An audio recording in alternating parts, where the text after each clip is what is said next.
everyone, it's Mandy and I'm back today to share a traveller's notebook layout with you.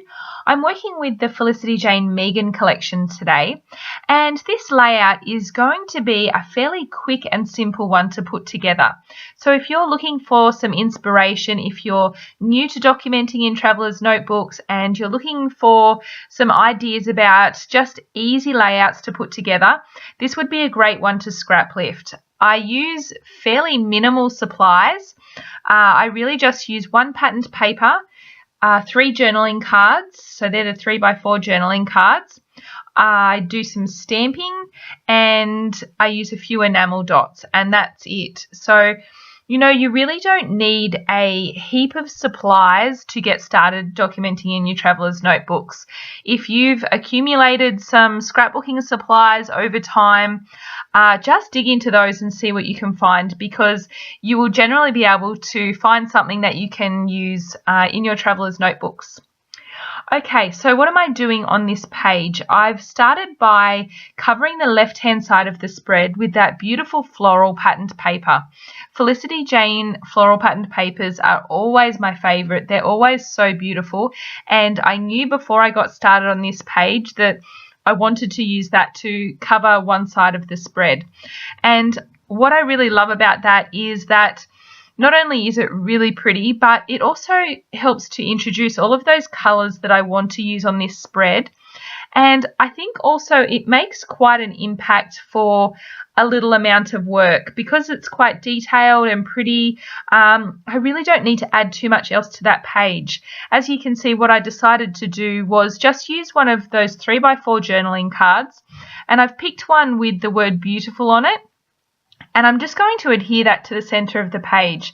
I did add some machine stitching around that just to add a little bit more detail to it.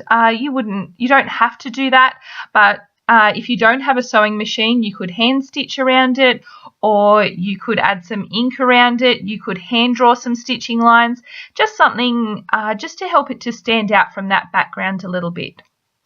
So moving over to the right-hand side of the spread, I've matted my photo using another 3x4 journaling card. So when I printed my photo on my Canon selfie, I just printed it slightly smaller than 3x4 so that I could use one of those cards to mat it.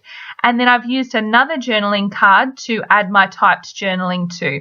And so you can see that I've sort of tucked that in under the top edge of the photo so that they're sort of overlapping one another. And then I'm going to go ahead and do some stamping. So I'm using the Megan stamp set, and the inks that I'm using are both Distress Oxides. They are the Worn Lipstick and the Mustard Seed, and these colours worked beautifully with this kit. So if you have these in your stash, they work perfectly with this kit. And so I've just stamped the larger butterfly from the stamp set using the pink ink, and then I'm going to stamp the smaller butterfly with the yellow ink. And what I did was, you can see that I just added some clear embossing powder over that, and that's just going to help it just makes it look nice and glossy and just adds another detail to the page, just sort of finishes it off nicely. And then I went ahead and fussy cut those butterflies. If fussy cutting isn't your thing though, there is a die set available in the Felicity Jane shop which coordinates with this stamp set. So you don't have to fussy cut them. If you've got a manual die cutting machine, you can use that to cut the butterflies out.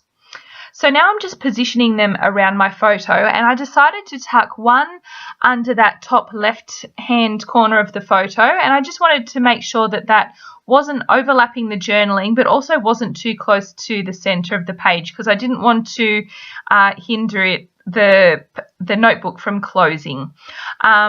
And then I've just added the other one over on the right-hand side of the photo, and I positioned that so that it was sort of overlapping the edge of the page, and I've just trimmed the excess off. So the last thing I'm going to do to finish the page off is just add a few of these epoxy dots.